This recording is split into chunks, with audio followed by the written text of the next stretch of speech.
Hi there, this is Alvin, and welcome to the Kickstart Commerce podcast, where we share search marketing and domain investing strategies to help grow your business. In today's episode, our guest is Krista Gable, a domain investor and founder of DomainDomme.com and partner of Nameshoppers.com, a platform aiming to provide domain investors, developers, and businesses access to domains from private portfolios that they have never been offered before on the market.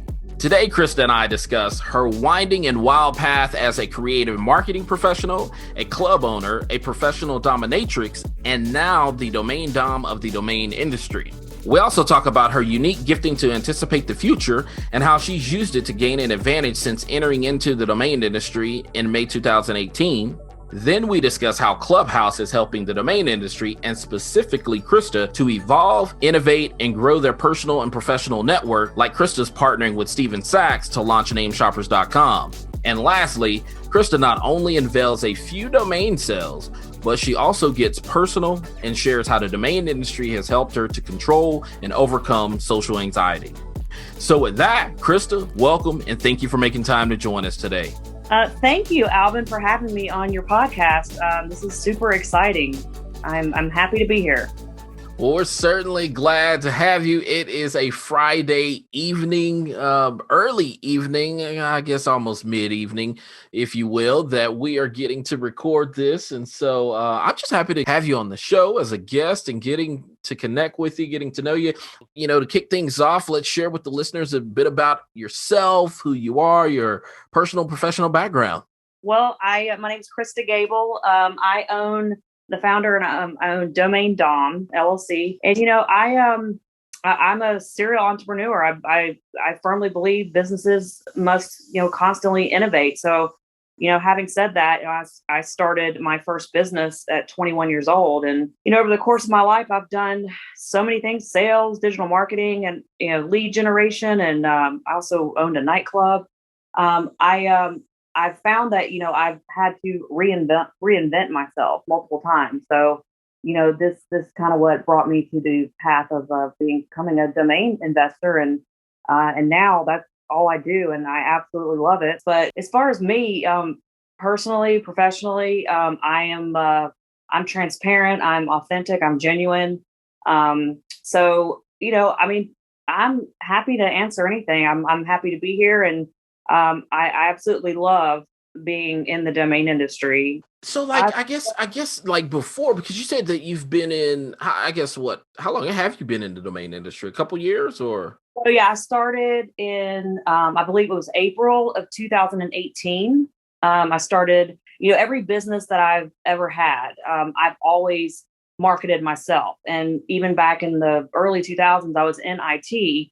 Actually, I owned and operated IT training schools for back when there was like the really popular and trending to get the Microsoft and Cisco certifications.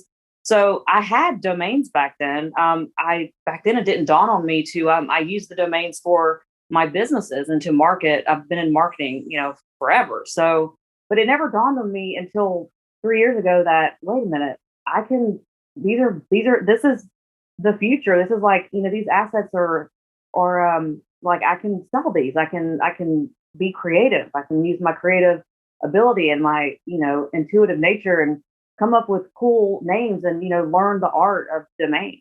So 3 years ago, May of 2018, that's when I first started. And I've just evolved now into this is all I do. That is interesting. So then, like, prior to domain investing, then in terms of how did you stumble up on, I guess, knowing that there was this industry known as buying and selling domains?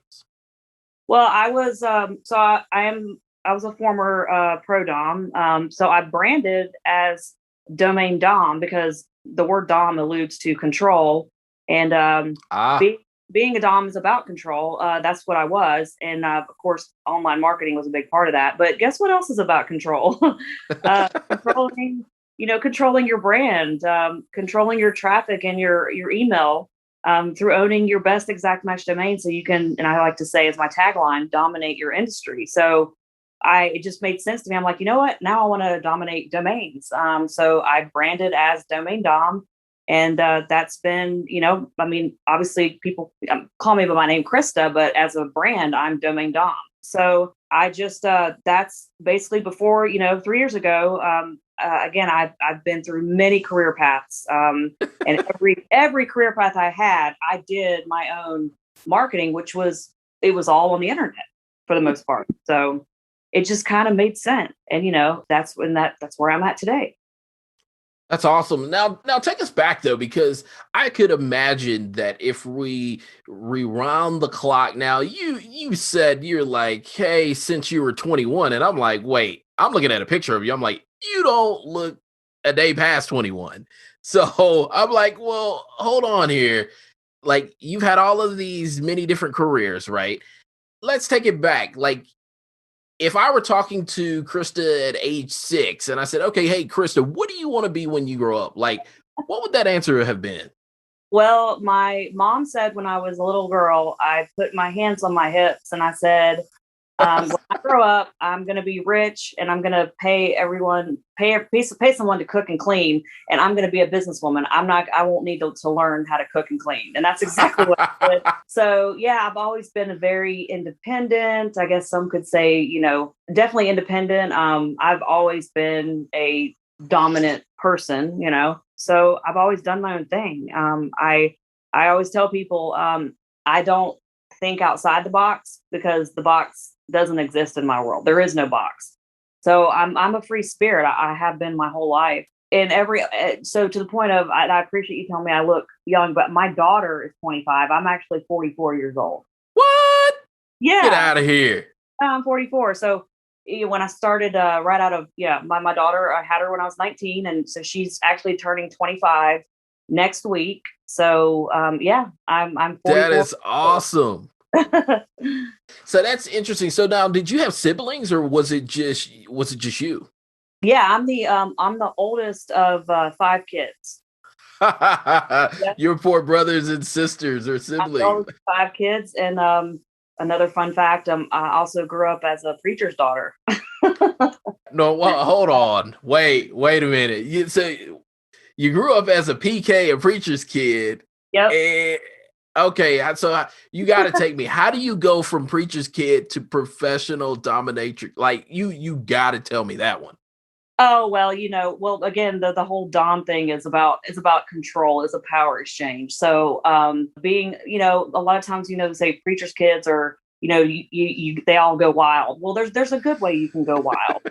I'm a wild free spirit, but yeah, but in regards to that, again, that's why I branded with Domain Dom, because again, that term alludes to power and control. And that's another aspect of domaining is controlling your domain, your brand, and powering and dominating whatever industry it might be. So that's how I kind of tie the two together. Awesome. So what would you say your top strengths are then? If if I said, hey, what are your top 3 things that you do well? With me, I have one of those, I have a brain where it's like, if the normal path of life is this way, I normally go the opposite way, but that's also part of innovation and forward thinking. And that's, that's how a lot of people have done things. It's like completely, like, again, some people think outside of the box. With me, there is no box. It doesn't exist. Like, I always make a joke and say, I got evicted from the real world, so I created my own. That's good.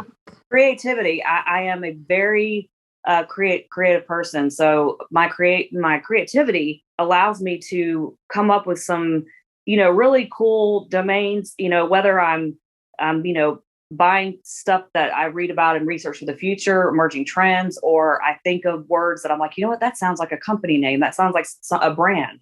But at the same time, I have a very deep level of, my intuitive ability is, my intuition it never fails me. So I'm intuitive, I'm creative, and I'm an empath. So being an empath, that gives me a deep level of, emotional intelligence. I can connect with all sorts of people on, any kind of different background. I'm just one of those where it's like, everyone is accepted. I see everyone as the same. And, I think that's how it should be. So but when you put intuition and creativity, and all that together, also, like I mentioned, I have reinvented myself quite a few times. And I think it's an important part of at least important part of my human experience. And I always say, what doesn't kill you makes you stronger, as well as forces you to turn your pain into your power. And I have done that. I've turned my pain into my power. So, that's another, I guess I'm a strong, resilient individual. Well, that's interesting because the fact that you ended right there was literally, I picked up on it just even having heard you speak on Clubhouse, not really knowing you, not really even having an exchange with you prior to this recording. And so I'm like, man, she is a very strong personality, in the best sentiment. Yet, while at the same time, I'm like, there's nothing that's going to hold you back but you. Right. Exactly. And that's just the energy that I feel. And I'm like, that is truly, truly amazing, especially to know the number of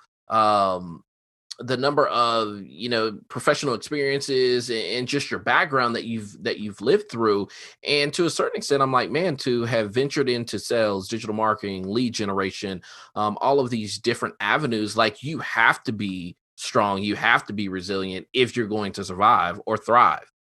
Exactly. That's absolutely true. I basically, I love the whole, what's the thing? Don't judge a book by its cover. Right. And so, sometimes it's like, well, I'm this, bold, and also I'm bald. I have, my hair is very, well, I don't really have hair. I shave my head. I'm bald. I'm bold and I'm bald. You um, beautifully bold bald. so, and I own it. I mean, that's part of that's me. That's just, Right. That's your brand. yeah, I want it. Part of me is, like, I don't conform to society, which, not saying, like rebelling, but, well, yeah, maybe that's, this whole psychology with growing up as, preacher's kid. But yeah, I do. I don't do things like, if the directions say do ABC, I'm going to do GFH. I'm going to, like, I'm going to innovate. So, but at the same time, like, I'll give you an example as a domain investor, like, when I first started, I did do pretty okay just with some of the stuff I was registering. I was able, and people were like, wait, why are you registering 5G domains? And I'm like, and then, they all laughed and were like, you're wasting your money. But, some of those registrations, well, they're now owned by big companies. So Right. apparently I wasn't too crazy.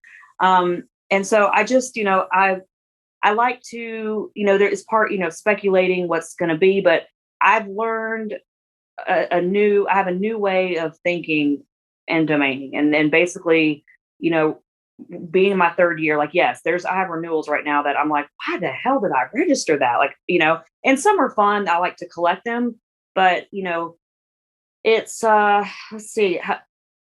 I have a new view on domaining. And before I buy a domain name now, whether it's a hand register, whether I'm getting it on an auction, a drop, or from another, however I'm going to get it, I always ask myself two questions. And I ask these two questions: who would buy this domain for me and why? If I can't answer those two questions, I don't buy the domain. So I wish Wow. I had that mindset 3 years ago. Other than the ones I collect. I mean, I think every domain investor registers stuff that's just, not for resale, but in buying Right. as a domain investor, I like, okay, who would buy this? Is it an emerging? Is it some bleeding edge technology? But again, what's the use cases? Who would buy it and why? And unless I'm just buying it to collect it because I want to maybe have fun, or it's just a collectible thing, then no, if I can't answer those two questions, I don't buy the domain. And that's my new way of domaining and my new view on it. No, that makes total sense. So then take me back then in terms of like when you entered into this industry, how did you stumble up on it? Was it like DN Journal, Domain Sherpa? Like kind of help us understand how the world of domaining became known to Krista. So I was buying a couple domains for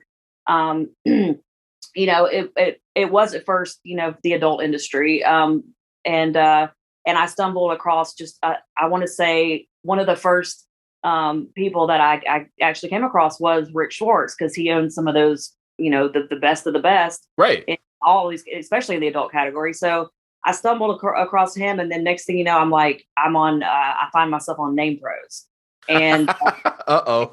I don't even log into Name Pros anymore. I now it's all about Clubhouse, which I'd love to talk with you about that as well, because Clubhouse is like the new way to domain for me. But it was Name Pros, and then I started. It just kind of went from there, and I did because I do have that impulsive nature, and sometimes I just kind of just I don't ease in, I just dive in. So yeah, I did make a lot of mistakes, but then I also made some like well, let's say the people that laughed at me back then on Name Pros, I now they're not laughing at me anymore. Like, so it was mainly Name Pros, which again, yeah, I don't now the new place for innovation with domain names is Clubhouse, and I'd love to talk to you about that, because that's basically where I live now, is on Clubhouse. Definitely. Now, in terms of, so you've been in a couple of years now. So, like, what types of domains do you typically find yourself investing in, and how many domains do you have in terms of your portfolio? So I have about 1,200 domains. I am trimming down the portfolio to invest in some better quality. But my portfolio is highly focused on emerging bleeding edge technology, especially like future tech, artificial intelligence, all the realities, virtual reality, augmented reality, automation, Internet of Wow. Things, uh, but also three categories: cannabis tech and sex tech. Sex tech particularly because in 2018, this is another reason I got into domaining. There was a 20-year long patent for teledildonics, which is it was a 20-year patent, which is basically teledildonics is any type of tech or anything to do with any kind of pleasure products or anything that is over an internet connection. Well, that patent expired in 2018. I saw a chance to like start hand registering and buying up a bunch of stuff because I knew sex tech was going to explode, and it's been the top, like every CES event in Vegas for the last few years. It's been one Wow. of the top trending topics. That is awesome. So then a bit of serendipitous timing then in terms of that expiring, and then obviously your experience and then knowing and being able to capitalize on it. Right, exactly. So I in cannabis, I do have a lot of domains that are brandable, and some it's like I've hand registered some I've paid, but it's kind of like my portfolio. I know a lot of domain investors, like they kind of stick with one niche, like like Right. maybe finance or this or that. But my portfolio literally is all over the place. However, there is a misconception. A lot of people think I only own adult domains, when the truth is that the most of the adult domains that I own are sex tech related. So I'm not. It's not all about like I love when people message me like I've got all these adult domains, and I'm like, well, honestly, that's not really that's not what my portfolio is. The majority of it is not that. A good bit is, I say, but I mean, I have stuff with stuff that may not make sense. Like when I say a term, like what's one like for nanotechnology, like um, Right. I think it was 2 years ago. But yeah, there was some nano. I had some nanotechnology domains that I hand registered them, and they were sold for good money. So a lot of stuff that the majority of the sales over the last few years have been in emerging trends, not adult words. And Gotcha. so a lot of people don't know that my portfolio is very, you know, it's like I'm stuck in a Black Mirror episode. and digital transformation, it's like everything is, because of the pandemic, it's all been pushed closer now. So we're now like where the future of digital transformation was like what it was supposed to be like 10 years from now is actually happening. It's coming to fruition as we speak. And with digital transformation, that is basically is like, okay, well, digital transformation is, well, there you go, digital assets, domain names, and they're only going to get higher in value because, well, one, you have to buy right, and I've learned that, learned how to, I wouldn't say I definitely not have mastered the art. I don't know, but other people that have been mentors to me, and I can go over some of those people that I highly respect and that have helped me out a lot. But yeah, it's basically like the future of, it's e-commerce now, like everything, this new era, the digital world, digital everything. And so that's just going to make, domain names, they're not going to lose value. I mean, if you own, stuff that makes no sense and doesn't have, like I said, if you can't answer those questions of who would buy it and why, then maybe not. But if you have, we're talking like keyword rich, like I focus on 2word.com, keyword rich domains. I mean, I don't have any oneword.com, but I eventually, I plan to have, at some point I'll have a huge sale and I will be able to acquire a one word. And that's a goal of mine. But right now I have mostly 2word.com, or I do have some, 5-letter and some 4-letter and .com that are brandable, but mostly it's 2word.com. No, that's good. And I think that's something that domain investors really starting out really have to consider, is that not everybody's going to start at the top in terms of being able to come into this industry with, pockets that are flush with cash. And so that being said, using a baseball analogy, you got to work the singles. You've got to work those 2-word, 3-word sometimes domains until you can sell enough of those that you get your single, you get your double, you get your triple, and then eventually the home run, the grand slams, they eventually come. And so that is great to hear in terms of how you're working this strategy. Now, in terms of your portfolio distribution, in terms of percentage wise, like what's the TLD breakdown? Would you say that it's mostly .com, .net, .org, or do you even, invest in some of the CCTLDs and even some of the new G's? So mostly .com. I think I have a couple .net, and I have a couple .co and a couple .io. I don't really. I think I might have one or two. Like I think pretty much .com. Like I had some other extensions but I've mostly dropped those. I'm a big believer in the .com is king. There are, I do see, the .io. I do have some .io, especially because a lot of tech startups are using .io. And I do have a couple .co, but nice. As far as like, the other, CCTLDs, let's see. I don't have any. So no GGs, no .ais. I have some AI, like I have the word like sensorsai.com, but it's a .com, so it's not. Nice. Let's see. So I have no .ai. Let's see here. Do you have any geo service domains?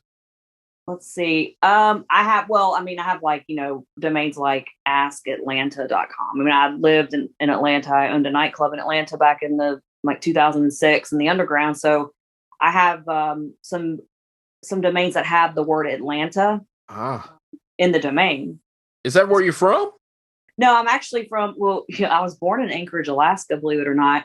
And I'm not kidding. Yeah, I was born in Anchorage, Alaska. And then I grew up in Boone, North Carolina, for the most part, until for like the first 8 years. And then we lived, again, I was a preacher's daughter. So we moved around a lot. So then we were in South Florida, in Boca Raton, nice. Delray Beach area. And then we went back to Boone. And then for the majority of my 6th grade through high school, I was in Charlotte, North Carolina. And then, my adventurous life, I lived, Atlanta, Vegas, Texas. I lived in Florida. I've lived all over the place for the last, I'd say well, other than being in Austin and, or like 6 years ago, I've been back in the Raleigh, Durham area for the last, since 2016. But I did also there was a year where I lived in between, right outside of Richmond, Virginia, and also North Carolina. So for a while, it's like I was a digital nomad, or I would move from place to place, like just impulsively. That was just part of my free spirit. I just would go wherever. I didn't want to be tied down anywhere. That's interesting. So I'm surprised that we didn't cross paths then at Rick's Asheville meetup. I didn't go. I didn't go to it. I wanted to. I'll be honest. I didn't go because that was what, in 2019. I didn't go because I didn't think I would fit in, and I'm just being honest. I mean, I'm very honest. So I wish that I'm completely over that now. Like now I'm hosting rooms with Rick on Clubhouse, but no, I should have gone, and I didn't because I was, I didn't think I would fit in. I'm definitely, not your normal kind of, I guess, domain investor and whatever. So, and I take pride in that, but I didn't go, and I wish I would have. I will definitely do it next time. I wish I would have gone then, but yeah, I didn't go then, so I missed out on that opportunity. Now, hey, listen, it's kind of like a room of who's who. It's just an eclectic bunch of folks. Like Right. when I think about who all was there in that room and some of the people, and you go, that person? Like, Yeah. really? Like a domain event? Yeah. And a pretty well-known domain investor, or they own, domains that we all wish we could own. And you're like, oh, wow. I wouldn't notice that person if I crossed them, on the street. I wouldn't have never gave second thought to that person even being a domain investor. And so I have to admit, like the domain industry and domain professionals and investors, monetizers, developers, like we are an eclectic group of folks that it's just like the folks that you wouldn't think are, and the folks that you probably would say, yeah, that person should be, they're not. So it's all across the board, which we've all, somewhat learned in terms of Clubhouse, this is where, for me, at least, our paths begin to cross was, just this phenomenon of the industry being introduced to Clubhouse, both the old, I guess you say the old guard, the up and comers, and then we just have a whole new group of people. And so, let's dive into that a bit in terms of, obviously 3 years ago you got your start, but then here comes Clubhouse, which seems like the perfect tool, for a person like yourself to be able to start connecting with folks. So Clubhouse has been amazing at connecting people like all around the world in the domain industry, and it allows a new way to sell exchange domains. I mean, also, I've established an auction marketplace on Clubhouse, Nameshoppers.com, which we can get into that a little bit later. But that's also an extension of that. It's, Clubhouse allows people to talk freely, connect, that might not ever have the opportunity in real life, and that's been it. It has been a new way. And I will say that, the way of being able to, the psychology behind Clubhouse and that whole audio, like you don't have to be camera ready. Like, we're all a bunch of bubbles. But I'm an energy person. So like, if I'm in a room and if there's good energy, then, good things happen. If there's bad energy, even though it's just, bubble people, we're a bunch of, like I said, these bubbles everywhere, and we're all talking, it still is a very powerful way of connecting. There's rooms that, aside from domain, there's every kind of room you can think of on Clubhouse, and the opportunity and the innovation of, of a new way to market domains and to connect with other like-minded people. I've connected with so many people on there, and now it's the point where, I'm running a curated auction, as well as I'm hosting for a lot of, the big names in the industry. And I absolutely love doing that. It's a lot of fun, and I enjoy it. I do have to say, like, because of Clubhouse, I knew some of these people, not in person, but just from LinkedIn and Twitter, because I'm big into social media marketing. But I do have to say that, there are some domain investors that even before Clubhouse, but even more now that, we're on Clubhouse, like I really look up to and they've helped me in my domain journey. And I'll have, there's a few names I just have to mention, like Steven Sachs. He got me started with this nameshoppers.com, and he gave me a chance when, a lot of, people didn't. And so I have a lot of respect for him. And also Kate Buckley, she's a friend and she's also been a mentor to me. And same with Braden Pollock and Anuj Ball that owns now the owner of NameBio. And of course, one of my favorite people in the industry is, of course, always been Rick Schwartz, Domain King, which, I now host him in my Clubhouse room. And I'm his co-host and moderator for his domain club grand opening, which is going to be June 15th. So, I would say those people I mentioned are who I've looked up to, and I call friend, and with some of them, an actual mentor. They've helped me out with a lot. So wow. There's a great people in this industry.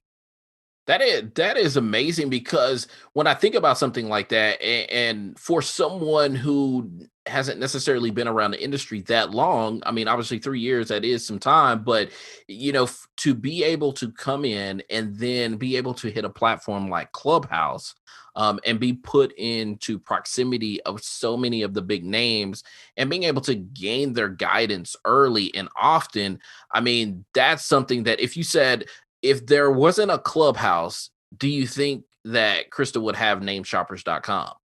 No, I don't. I'll tell you why, because I all the people I mentioned, I was connected with all of them on LinkedIn, but we never talked. I didn't have their phone number. They didn't call me and check on me. They didn't it wasn't like that. So Clubhouse, I was doing all types of events and, trying to do things. And there was all kinds of auctions going on Clubhouse. And no, Steven Sachs, I guess he picked me to start. And no, Name Shoppers was all because of him. Him and Chad Falconing. Yeah. So there would not be Name Shoppers if it wasn't for Steven Sachs. That's a fact.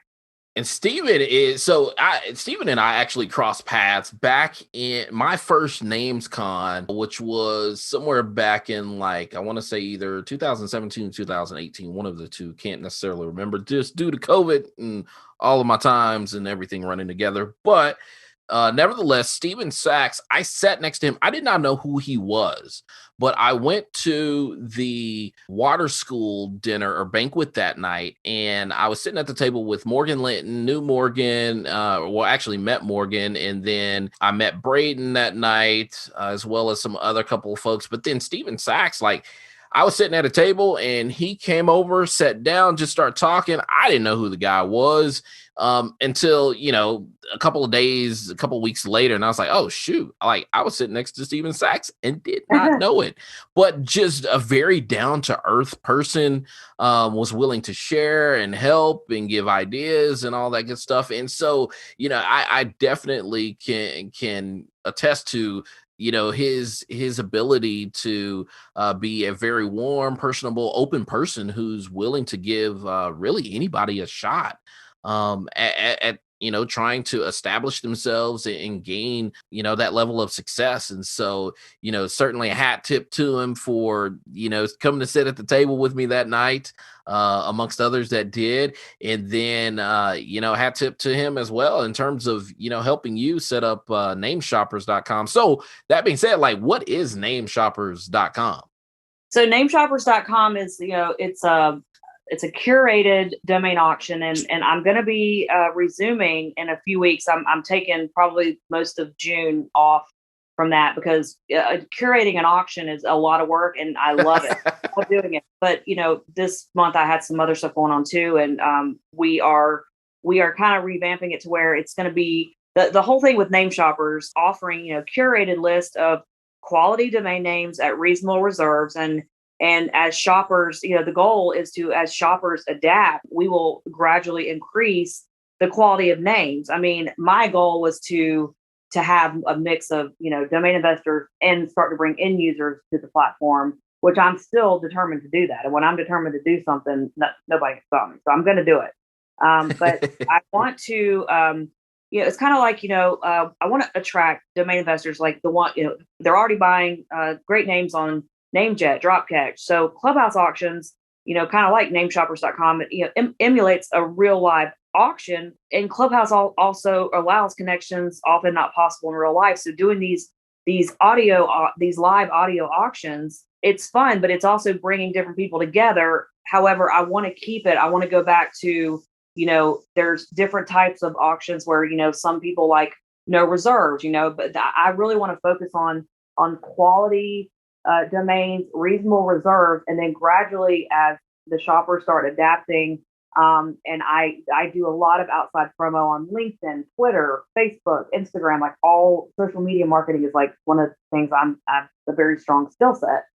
So I want to keep this nameshoppers.com always curated, and always it'll be, like we said, quality names. I don't want to use the word premium because premium alludes more to 6-figure names. However, eventually, I could see some, high 4 and 5-figure sales, and that's kind of what we want to work towards. Right. So I'm taking the next couple of weeks to kind of revamp things, and then we're going to start again. But the first, I think the first week I did it was in March 25th, and I mean it was like, I think it was like 20. I think I sold 28,000 that first night. So awesome. So. But then as the auctions got saturated, there were so many of them. So with Name Shoppers, I was doing just once a week. And so I would, when we start back up, I will only do once a week, and maybe even once every other week. But I would like to do it weekly, and I want to keep that quality there where people can expect, like I said, quality domains, reasonable reserves. But I want to attract more than just wholesale domain investors. I want to attract, maybe there's whatever that sweet spot is between, a domain investor but also, maybe some of the brokers, maybe even, try to get some end users in there that, we can go use our voice with Clubhouse to go in other rooms, like the branding rooms. And, we want to reach, the ultimate goal is to reach the buyers, that is my future goal, and it's going to take a lot of hard work and time, but you know what, I'm very what's the word, you're determined. I'm determined. Yeah, I'm determined, and I'm even if it gets frustrating, like if something doesn't work, then I'll try it a different way, and then gotta pivot.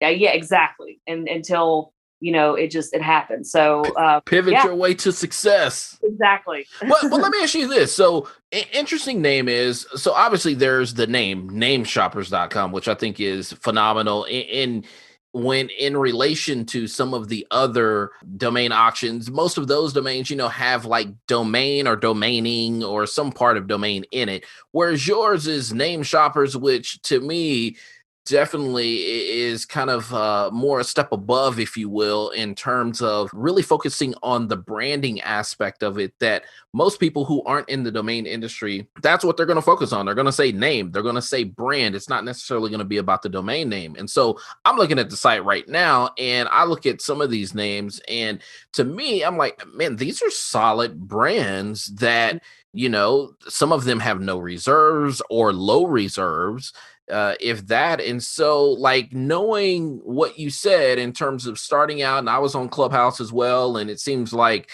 auctions were coming as fast as people were breathing. And It was just like your head was spinning. So with that many auctions, like, what went through your mind to say, I think I've got a shot at bringing nameshoppers.com into this and truly making a name for myself? So it was, again, that whole aspect of doing curated domain, curated list. And that was what I wasn't seeing. Now I will say, so Name Shoppers going forward, we will stay away from the no reserves. That's not what Name Shoppers, we don't want to do no reserve auctions. Why is that? Well, first of all, I sponsor domainingclub.com.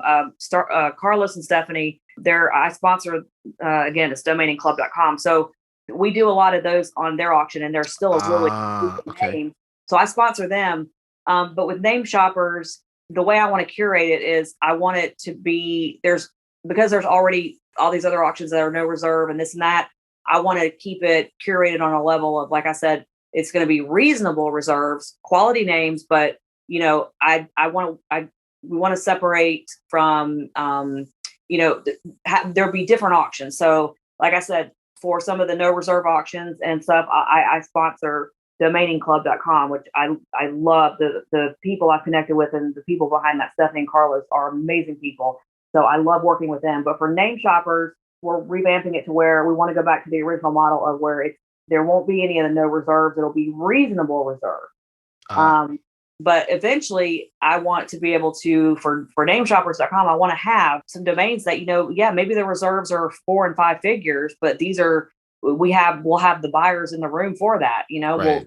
with promoting, and especially like we want to educate these other rooms, like all these branding and marketing rooms, and the fact that digital transformation has pushed everything online. I mean, everything online. You push a button on your phone to get your groceries delivered. Like everything's online. Well, online requires you have to have a website, Right. and that gets to the whole point of like dominating your industry. So that whole exact match domain, that's like so important. And so I want to stick with that. And of course, there's Monty Khan, who has the profession, what's the guy's name? Wayne, the guy Wayne Wheat.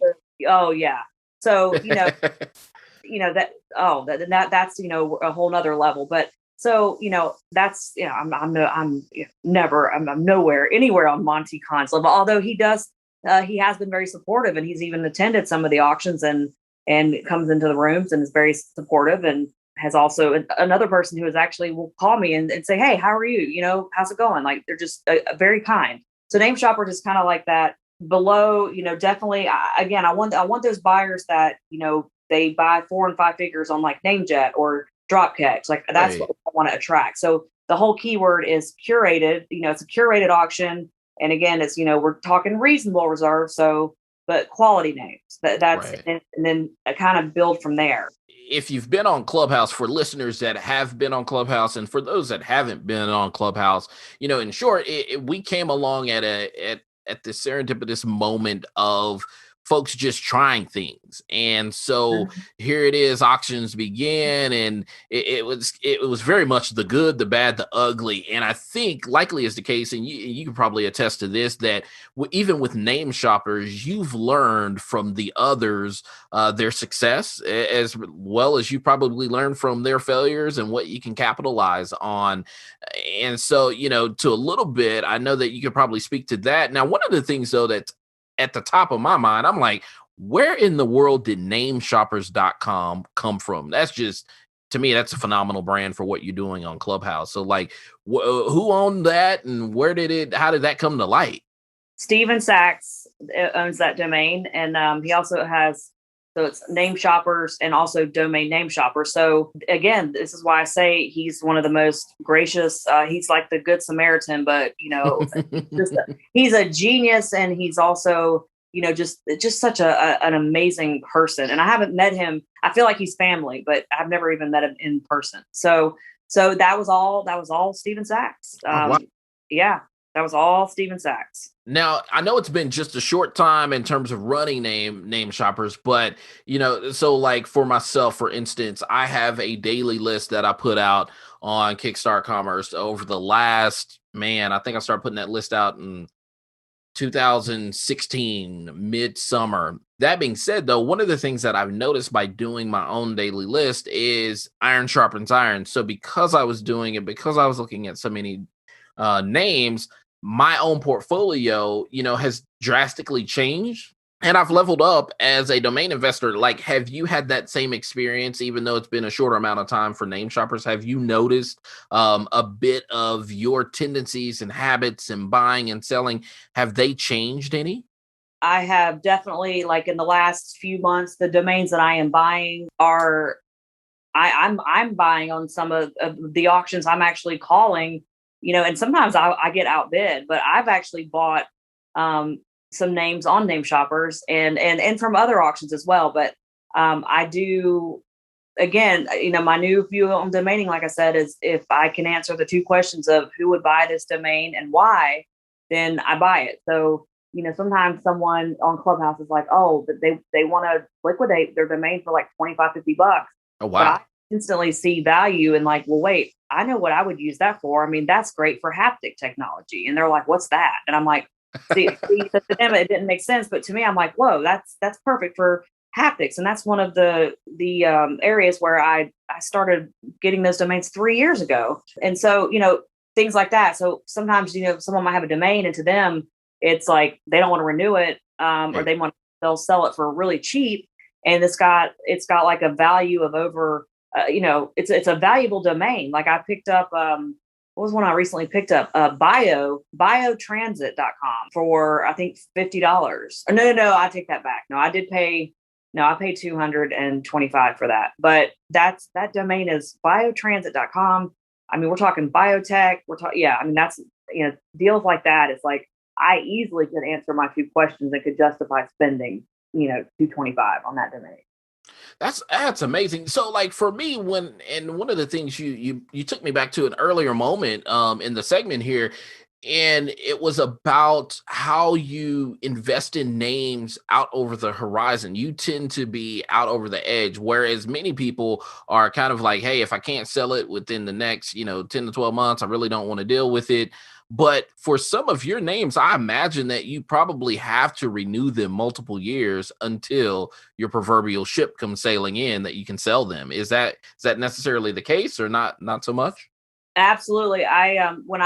When I started doing domain investing, I had no intentions of being a flipper. Like it doesn't interest me to buy something, I just have no interest in that. So a lot of domains I know, well, it's going to be a long hold and I'm okay with that. I kind of plan for that. So, and then there's other domains too that, it's like, well, they may sell some domains that I didn't even think would sell, like let's say I renew them and then boom, they sell like the next day. Or then sometimes like last year, I dropped a bunch of domains and every single one of them got picked up on, I don't know.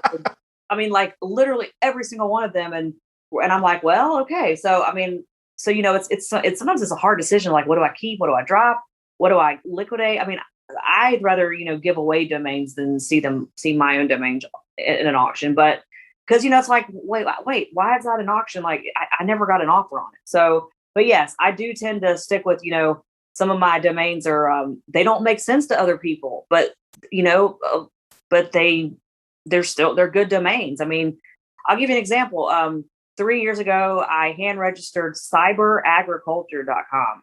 And I looked up the history and it looks like it was registered like way back in the day, but then it was deleted for many years. So I hand registered that. And I remember on Name Pros, they were like, you can't just put 2 words together. You're way off.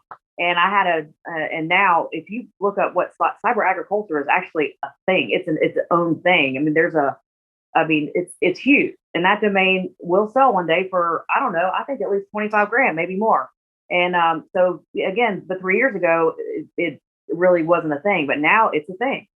And so how do you I guess I mean to a certain extent it just really you really either know or you have that gut instinct of this is something and I've got to be willing to hold on to it, at least I'd probably say probably at least a 3 to 5 year window in some Absolutely. cases.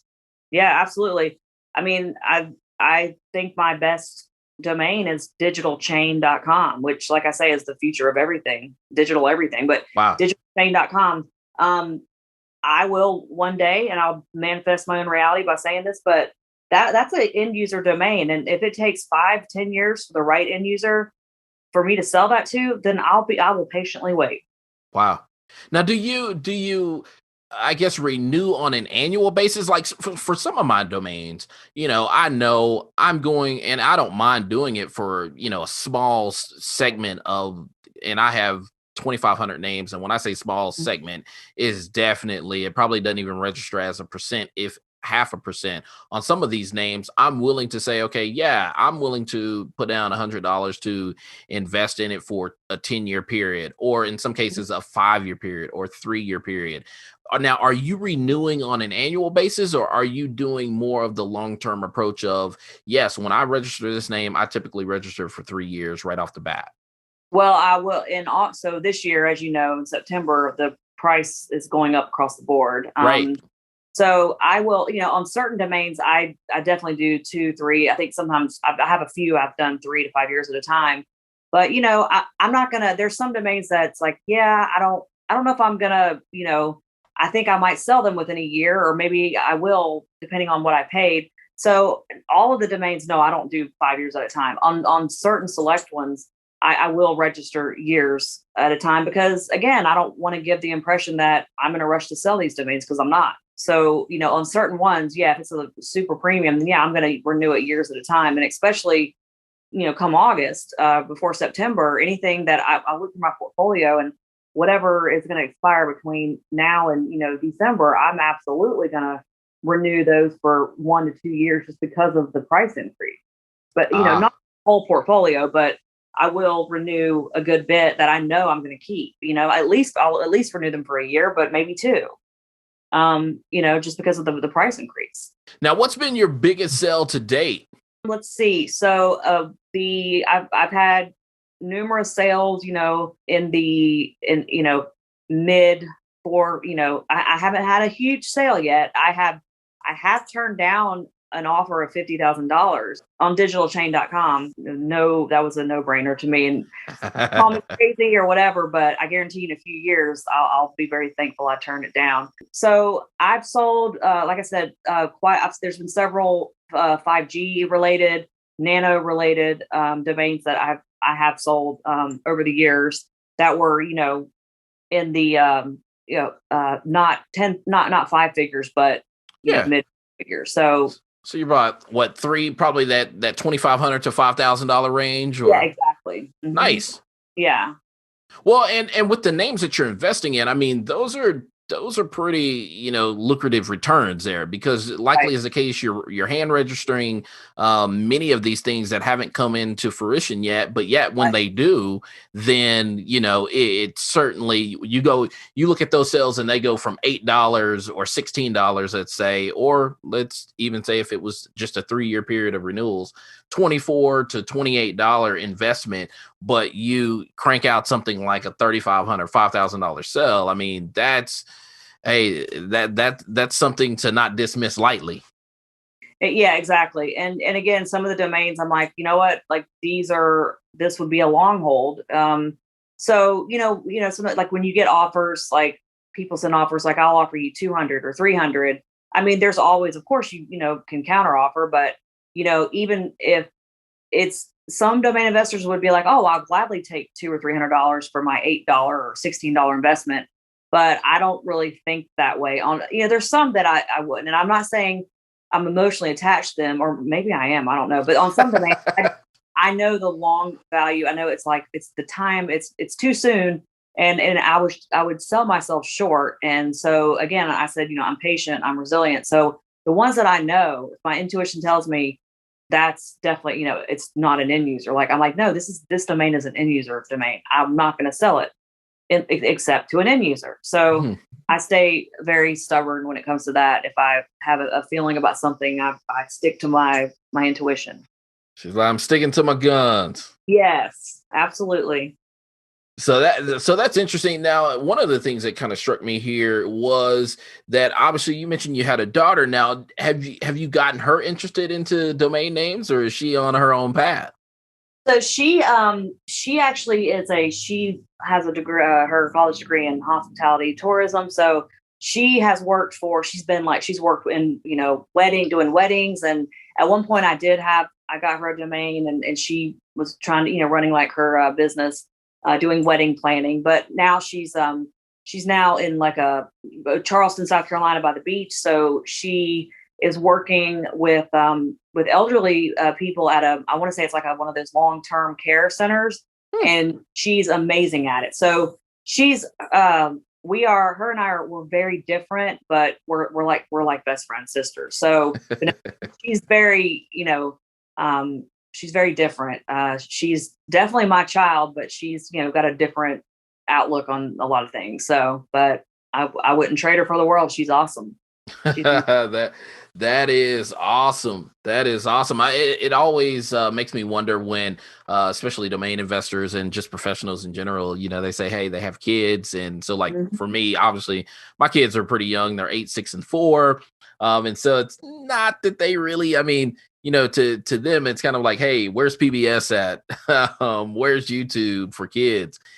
And so they haven't got to that age yet to really understand a bit of what daddy does, and why daddy does it. And so Mhm. it'll be interesting to see them grow up. But I wondered that with her being 25, and I'm like, wow, I wonder if this is a mom and daughter duo type thing that you're getting to work on her strengths as well as yours and putting them together to grow the business. So that's amazing in terms of what she's doing in terms of serving and loving the elderly well. Yeah, she's got a huge heart. And we have different views on a lot of things, but she anytime she sees like all the new, like I have so many domains about artificial intelligence and robotics and all this futuristic stuff, and she'll see something, she'll be like, oh yeah, my mom's obsessed with AI. My mom's obsessed with stuff, but there she kind of rolls her eyes because she doesn't really. She obviously I'm a special weirdo. I have the .com on that.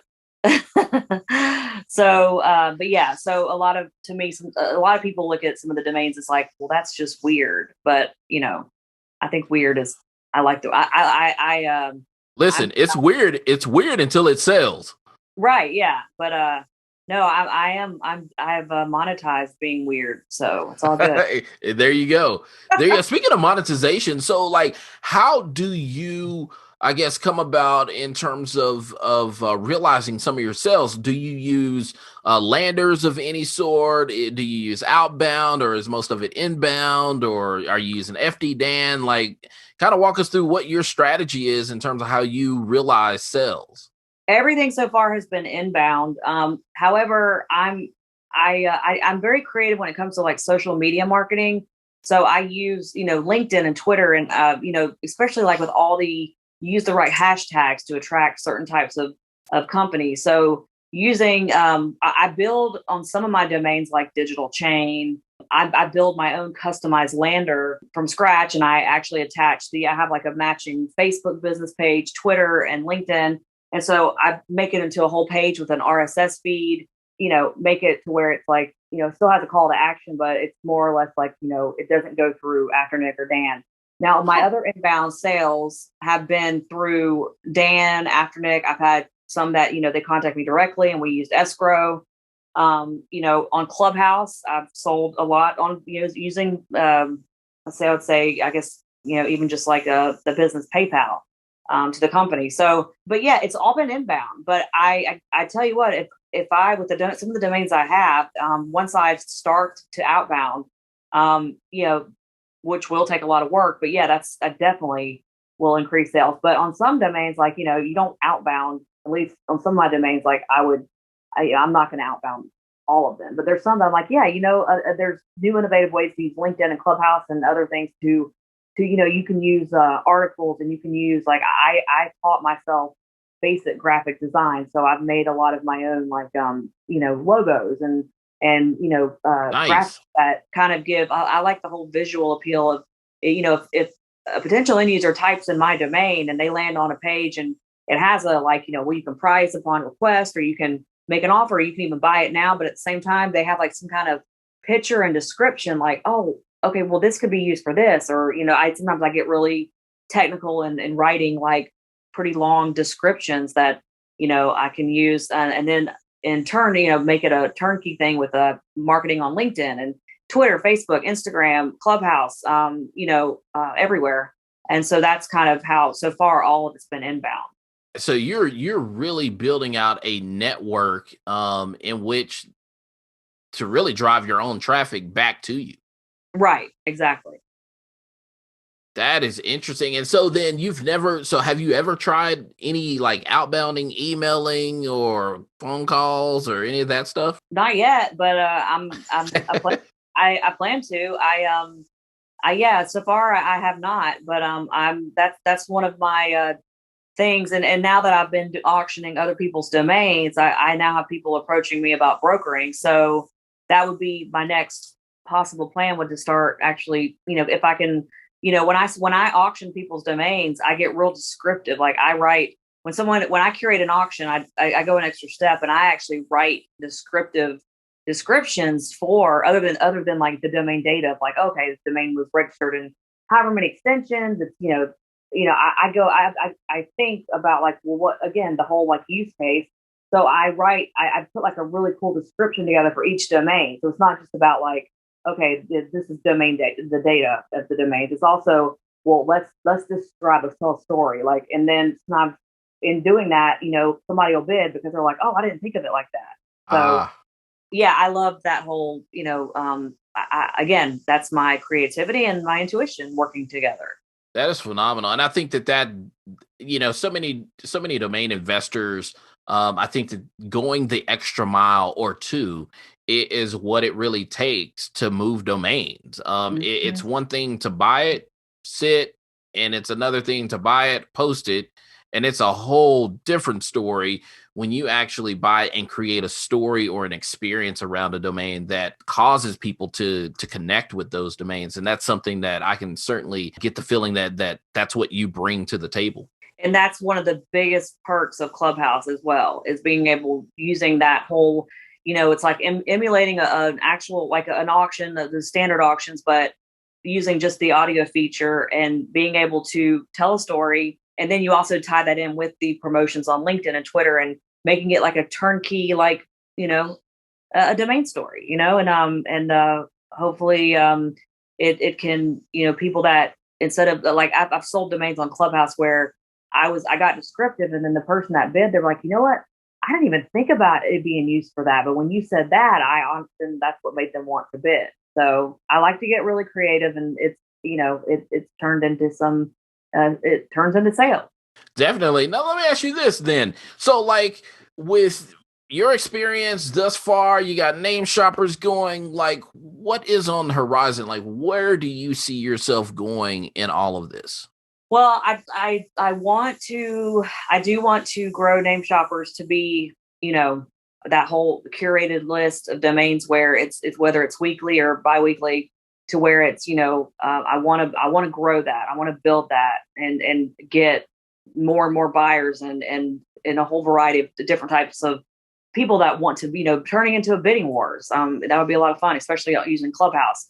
And also with my personal portfolio, like I want to, obviously increase the quality of domains that I have. And, instead of quality over quantity. So like, I don't have any desire to own thousands of domains. Like I want to kind of trim down my portfolio, get rid of the garbage, and focus more on, like I said, with my new view on domaining. If I do it the right way, if I buy smart, and by buying smart, I have to answer those questions of who would buy this for me and why, then I can't go wrong. Like I'm going to then eventually be able to, master the whole art of domaining, which that's kind of like a process, and you grow every year, and I catch on quickly. But I also love what I do. So my goal is to, again, I'm absolutely have some domains that are just, I don't know why I ever registered them. But everyone does. But again, the new view on domaining is like, I'm going to buy smart, and I'm going to buy the right way. And it's going to just, the values will just go higher. They're not going to go down in value. They're going to go up in value, because again, digital transformation has pushed us, like, everything 10 years, that's 10 years away. It's here now. So it's the between the pandemic and everything else, like the new digital, again, digital everything. So that means we're going to be in a digital world. We're going to have to rely on domains if you want to dominate your industry, and you want to own that, whatever your company is, you're going to be online. Everybody's online. And that's just a fact. And I think that's the future of everything, is going to be digital everything. Yeah, that is certainly going to be the case. That if and I think that's something that's been experienced over the last year, especially throughout 2020. It was, if you did not pivot and make that turn to get online, in most cases you shut your doors, and likely for good.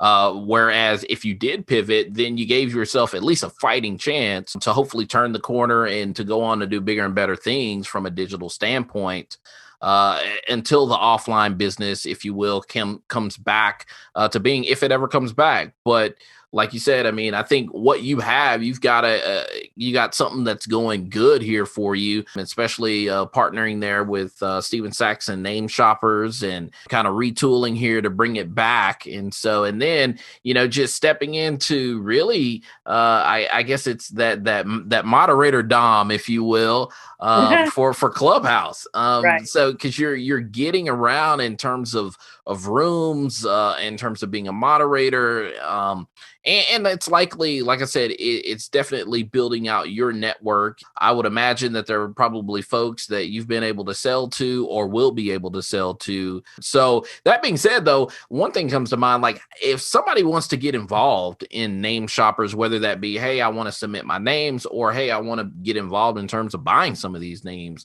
like how might they do so? So, I mean, my name, Krista Gable's my name. I mean, I'm on LinkedIn, I'm on Facebook, I'm on Twitter, but I have the handle at Domain Dom. So Domain, and then of course Dom is because I'm a female Dom. It's a Domme. So Domain Dom is my handle on Facebook, Twitter, Clubhouse, anywhere, any social media. That's my handle. So it's really easy to connect with me. And again, whether it's my name, Krista Gable, you can find me on any of the platforms, or Domain Dom. And then on nameshoppers.com, there's a contact form on there, as well as my personal emails on there. So it's really easy to get in touch with me. And then I guess, so when will the next auction? I guess you had mentioned it earlier, but I have since, there are so many thoughts that have gone through my mind. So when will the next Name Shoppers auction be? It's going to be either the end of this month or the beginning of July. So I'm taking just a couple weeks off because I'm hosting. I've got the next 2 weeks. I'm hosting Rick Schwartz and one in my club, and then the next week in his club. I'm hosting Braden Pollock again on the 30th. I'm hosting Kate Buckley and Tess Diaz again. I think the 3rd or also the last week of June. And I've been hosting weekly events with a lot of these. We're talking the biggest names in the industry. I just finished a room last week with the Joshes from DNWE.com. And so every room just, I promote heavily on LinkedIn. I put together a cool little graphic and flyers, and a lot of people, they show up. The rooms they're getting my club is growing. I'm up to like 1.5, let's see, 1.5, or well, I think I'm getting closer now to 2,000 followers on my club. Nice. The domain, it's Domain Investing 247 Club. And then this is the month where I have to, go through renewals and doing some other stuff. So we're going to restart the auctions. It'll be, I think, at the very latest, the beginning of July, but hopefully the end of June. Krista is in high demand. But that's probably always been the case for you. Well, I'm a very, I am more of an introvert as far as like I'm a homebody, but I'm also very, I am. No, I'm not going to let you even tell me that you're an introvert. I actually am. I have, you're kidding. I used to be in the spotlight back, when I owned a nightclub, but I'm, lately, it's too peoply outside. I actually prefer to, I have social anxiety really bad, like crowds. I can't. You're kidding. I am not kidding. No, Wow. Social anxiety is it's a big, yes, that's another reason too, where a lot of times, like I don't go to crowded places. I have, and you know what, the thing about me is like, I'm very self-aware of my issue. So why do I have social anxiety? Let's see. Is it the control issues, or is it, I think it's my control issues. So I'm very self-aware, but I have I struggle with social anxiety. So That's why I love the digital. I love the virtual. A Clubhouse is perfect for me because I can be myself and I can still do my thing, but I don't have to be in a crowded place where, I'm not in control. I like to be in control. That is phenomenal. And that's what literally, when you said that, I was like, oh, that's why Clubhouse is the Yeah, perfect fit for you. it is. Yeah, because it's like, okay, if you ever get into, if you're ever made to actually start experiencing that anxiety, it's just a tap of the button and hey, I'm leaving, I'm getting off. I can Exactly. put some space in there versus being in someone's physical presence. It's not that easy. It is possible, but it's just not as easy as it is in a virtual space. That's amazing. Yeah, but my goal again, I think the future of events are going to be, especially everything's going to be immersive. The technology's become immersive, and it's going to Mhm. continue in that way. But I would like to say that if there was one thing I could improve on or something I wanted to change about myself, I want to be able to overcome social anxiety, and to where if there Yeah. was, if there is a names con next year, or whatever event that's in person, I want to be able to go and not have any like fear. I want to just go Right. and not worry about social anxiety. So that's something I'm working on. Yeah. Now let me ask you this about that, because in to a certain extent, a part of me believes that through the work that you're doing now, which I look at it and say it's through the relationship building that you're doing virtually through Clubhouse. Mhm. It's actually you're physically putting in work to make relationships with folks. That do you think that that's going to help kind of ease that pressure, if you will, in terms of being able to say, oh, I know Braden, I know Kate, I know Rick, I know Alvin, like they're all going to be there. Do you think that that would help? Absolutely. Yeah, that's one thing. And I absolutely 100%, because the first names con that I was going to go to, I didn't know. I knew who all they all were, and we were connected. Like they accepted my, LinkedIn request or whatever, Right. but I never talked to them. Now it's like, these are, people I talk to, a lot. So yeah, absolutely. Like, going to an event, that would be give me another level of comfort, because going into like a crowded Walmart, like, these are strangers, but like going in, especially like these people on Clubhouse, and you become friends, you Right. get attached, you become close with them. And again, we're all a bunch of bubbles on there, but we connect. And so, Yeah. yeah, I would love to. I think that would give me a level of comfort to know, like, hey, instead of being in the bubble world of Clubhouse, we're gonna go into real life, into the in person, and I'm actually gonna get shake their hand. So yeah, that would definitely I definitely would that would help a lot. And so hopefully, if whether Rick has his event in Asheville next year, or NamesCon is, I think it's virtual this year, but if it's whatever their live events are, then and now live events are also virtual, but Yeah. we're like the original OG, like, okay, you should be like, hey, you go to a public place, and that kind of stuff. So absolutely, I definitely would feel more comfortable with now being connected with a lot of these people. Well, that's awesome, and I have to commend you, Krista, for one being vulnerable and sharing something that is definitely personal, in terms of having social anxiety, and so that is not something that I think that I would have picked up on had you not said it, and so I certainly applaud you for sharing. Well, thanks. Like I told you, I'm authentically me. So I with things that I struggle with, there's other things that I'm just I do I excel at. So I take pride in being authentic and genuine, and I like I said, it's just who I am, and I like that. I'm give myself kudos for being authentic. Well, we certainly appreciate it, and I know that listeners, because I know that there are many listeners. Matter of fact, I had Anita Walker on, and she was brave, very brave, in terms of sharing her story about how she dealt with depression, and much like you shared your story around social anxiety.